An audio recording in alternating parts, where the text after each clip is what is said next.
pouvoir organiser une activité préliminaire avant l'ouverture officielle du forum de Crans-Montana, qui pour sa 5e édition sur l'Afrique et la coopération sud-sud se tient à Dakhla, sous le patronage de Sa Majesté le Roi Mohamed VI. À l'occasion de ce forum, nous avons décidé de célébrer la jeunesse africaine, une jeunesse audacieuse, talentueuse, et c'était pour nous tout un symbole de pouvoir organiser cette réunion avec le concours, et je tiens à les remercier, du African Institute for Peace Building and Conflict Transformation.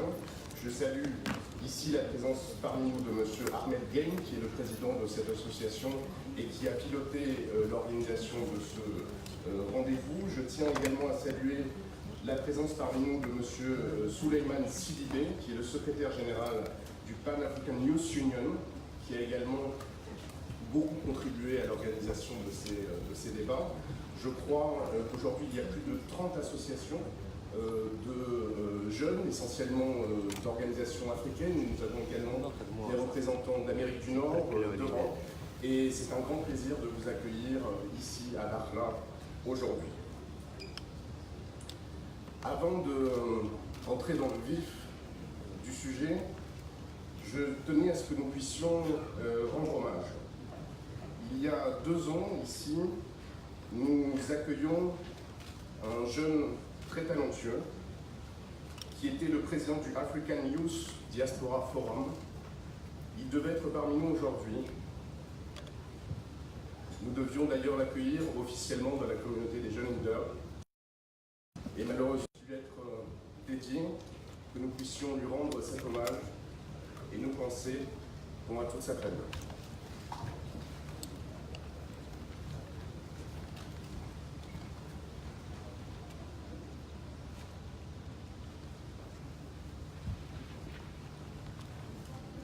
Je vous remercie.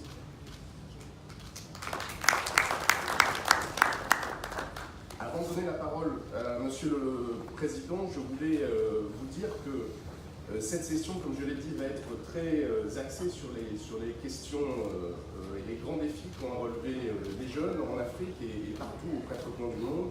Et je vous invite vraiment à participer à l'ensemble des sessions qui vont être organisées dans ces prochains jours. Ces sessions, nous les avons construites et bâties pour vous. J'attends de vous que vous puissiez prendre une part active dans ces discussions. N'hésitez pas à interpeller les différents groupes de personnalités qui sont là pour pouvoir échanger avec elles, partager vos expériences, vos visions.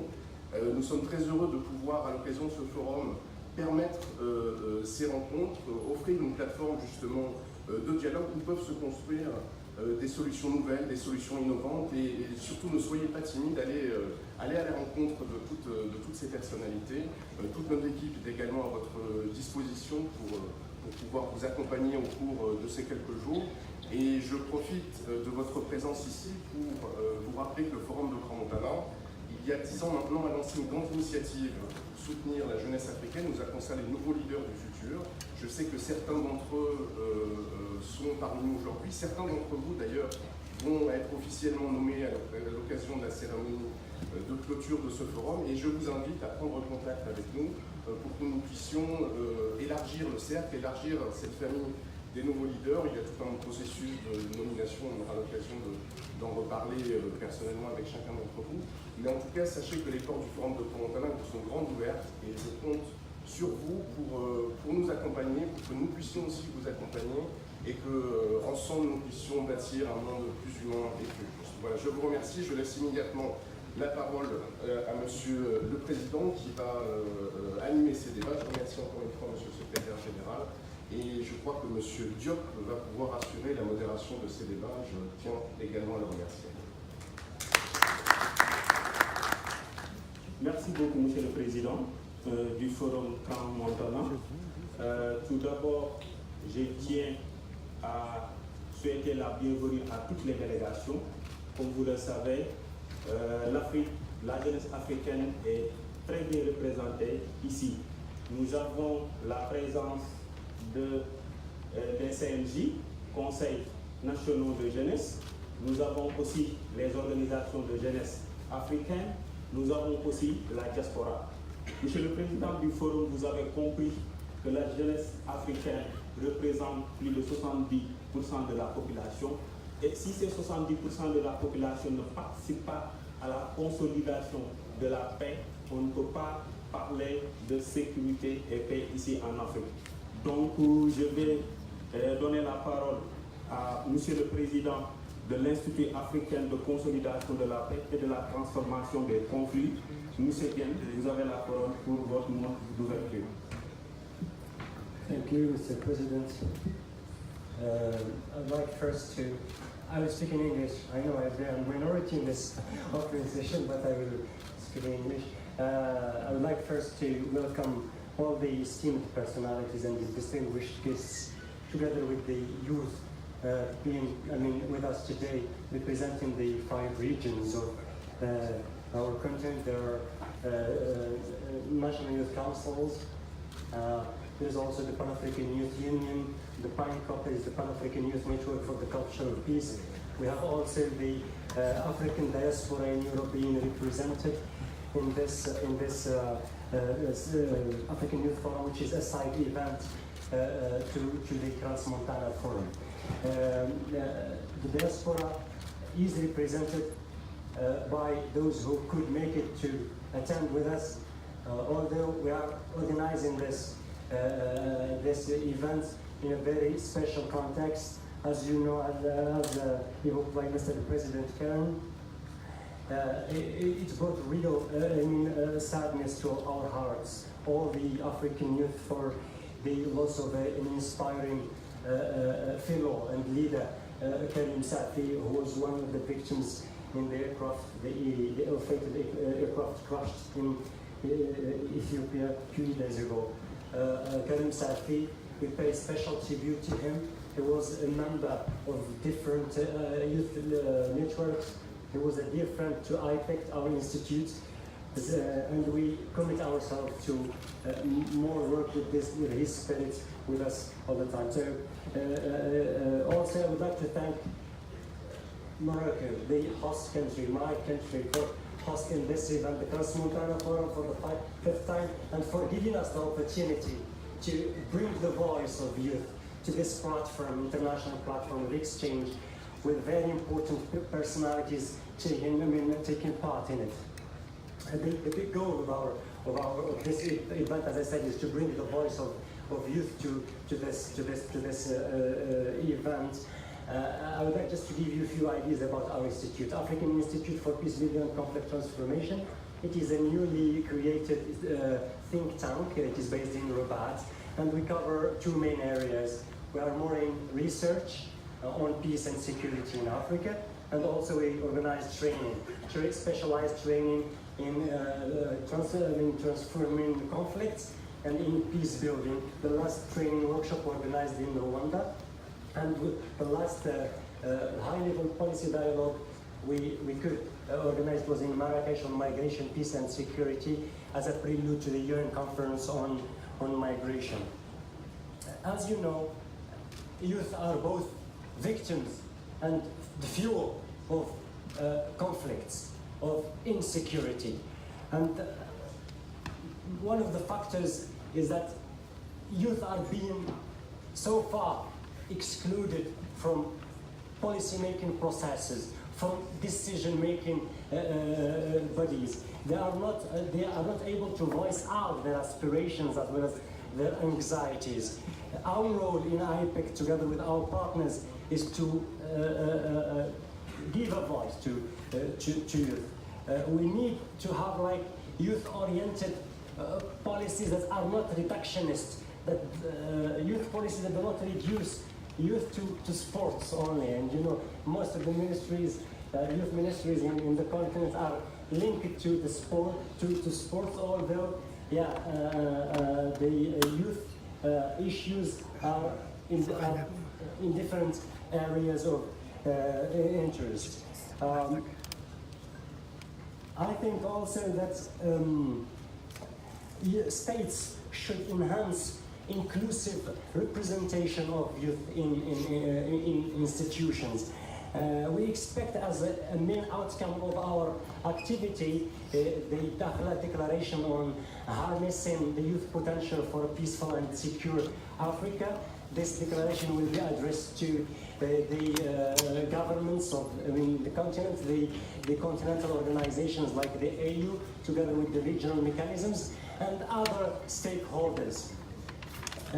It is a pleasure to have among the speakers in this event different representatives of national youth councils, also other youth networks. And just to give you a very brief idea about our program for today, which will, bring the contributions of all youth to the final declaration. There will be the first, two panels in the morning. The first panel will be on peace and security in North Africa, challenges and prospects. The second one will be on questioning the role of African youth, civil society in peace building, and the fight against violent extremism. In the afternoon, we will have two parallel workshops, one on state civil society cooperation in conflict zones, the good practices and challenges, and the second workshop will be on tools and methods to boost the youth peace building action in Africa. The last panel will be on AU, regional economic communities, and their role in responding to peace and security challenges.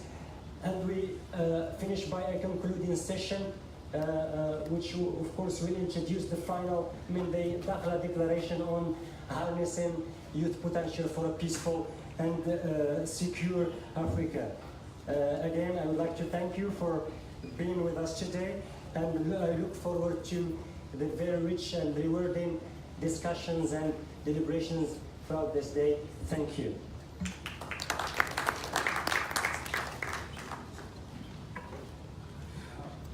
Merci beaucoup, M. Ahmed, de toutes les initiatives que tu es en train de prendre pour former les jeunes leaders par rapport à la gestion des conflits. En tout cas, merci beaucoup. Nous vous souhaitons bonne continuation. Je pense que la jeunesse africaine a besoin de ces genres d'initiatives. Maintenant, je vais donner la parole à M. Sidibé, qui est le secrétaire général de l'Union panafricaine de la jeunesse, en même temps le président du Conseil national de la jeunesse du Mali, un jeune très dynamique qui est en train aussi de faire un travail extraordinaire au niveau du Mali, mais aussi au niveau africain. C'est un jeune leader très engagé qui lutte pour la participation des jeunes aux instances de prise de décision. Monsieur le secrétaire général, vous avez la parole. Merci, monsieur le maître de cérémonie. Monsieur le président du Forum Grand Montana, monsieur le président de l'AIPEC, monsieur le président des conseils nationaux de jeunesse, chers leaders des organisations, mouvements et fédérations de jeunesse en Afrique, chers membres du comité d'organisation du Forum Trans-Montana, mesdames et messieurs, chers leaders du Royaume du Maroc, je voudrais, avec la permission de monsieur le président, avant tout propos, vous inviter avec moi d'observer une minute de silence en la mémoire de notre camarade disparu qui devait être ici sur cette table avec nous ce matin. Je pense que Dieu en a décidé autrement. Donc nous ne pouvons que prier pour le repos éternel de son âme. Avec la permission du président, si on peut y observer cette minute.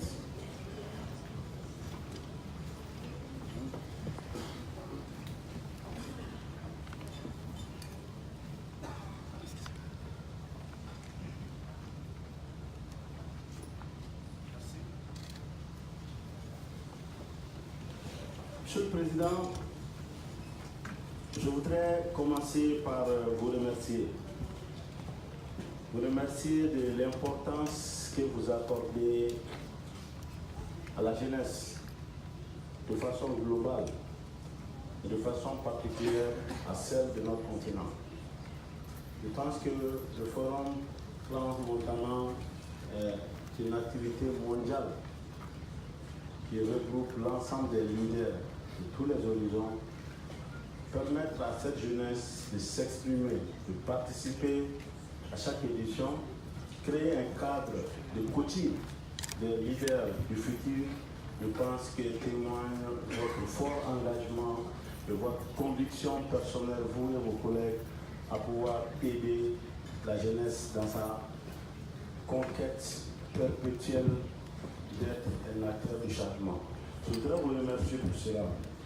Aussi, Monsieur le Président de l'APEC, je pense que vous avez eu le réflexe de comprendre que la question de paix et de sécurité est une question extrêmement importante, mais aussi transversale. Elle est transversale comme la jeunesse qui est aussi quand même transversale. Je pense que cette transversalité de ces concepts qui parlent de paix, parlent de sécurité, il n'y a pas de sécurité sans paix, il n'y a pas de paix sans sécurité. Et la jeunesse, elle est aujourd'hui le moteur, je dirais le coupable et la victime de toutes ces questions de paix et de sécurité dans nos différents pays. Aujourd'hui, vous conviendrez avec moi que ce ne sont pas les vieux de 100 ans, de 60, 70, même de 50 qui détiennent des armes dans les zones de conflit. Ce sont les jeunes, nous-mêmes, qui sont utilisés dans des différents groupes, que ce soit des groupes terroristes, que ce soit des groupes de rébellion dans nos pays, que ce soit des groupes de narcotrafiquants, des groupes de criminels organisés. Ce sont les jeunes qui sont les bras armés, qui sont utilisés pour semer de la terreur. Et la plupart des victimes sont qui? Ce sont aussi les mêmes jeunes, accompagnés par nos femmes, qui sont les plus touchés de ces conflits.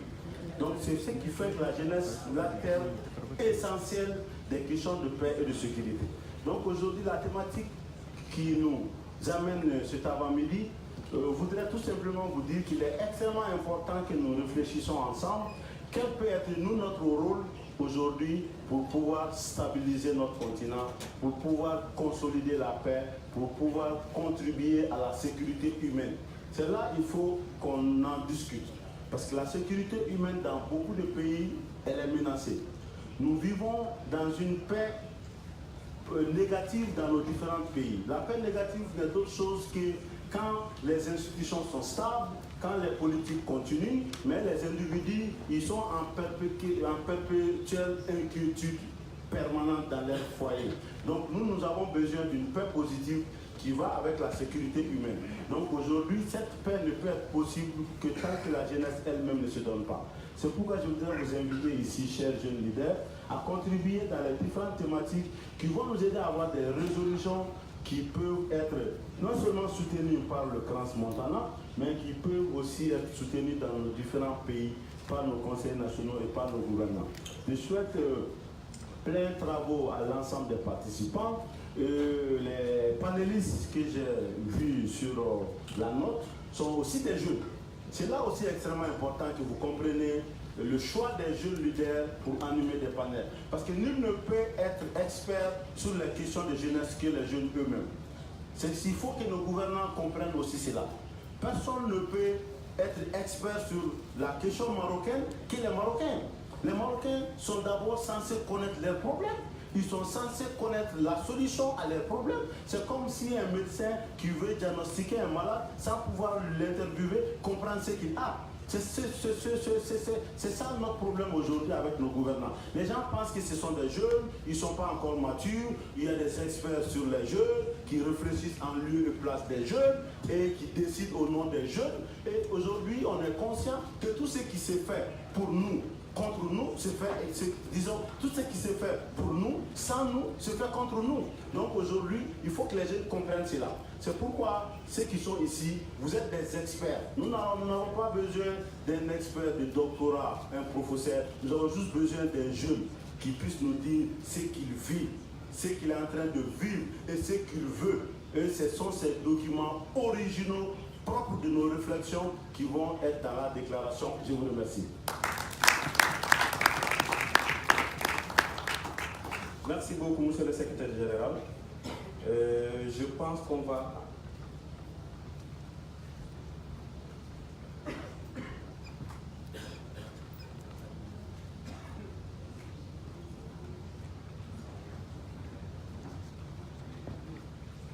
Merci beaucoup, monsieur le secrétaire général. Je pense qu'on peut libérer le président du forum parce qu'on va enchaîner le premier panel. Et je donne la parole à mon ami et frère monsieur Kourtou qui va modérer le premier panel sur les défis et les perspectives. Tu peux rester là? Ok. Si.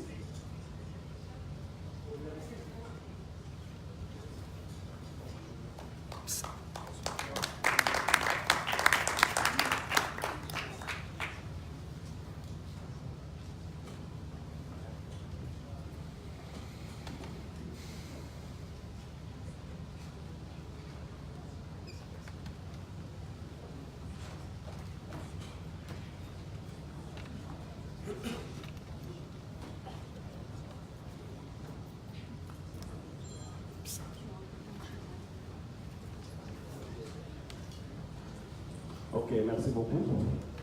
Moi, c'est Mohamed Dele Kourtou du Conseil national de la jeunesse du Tchad.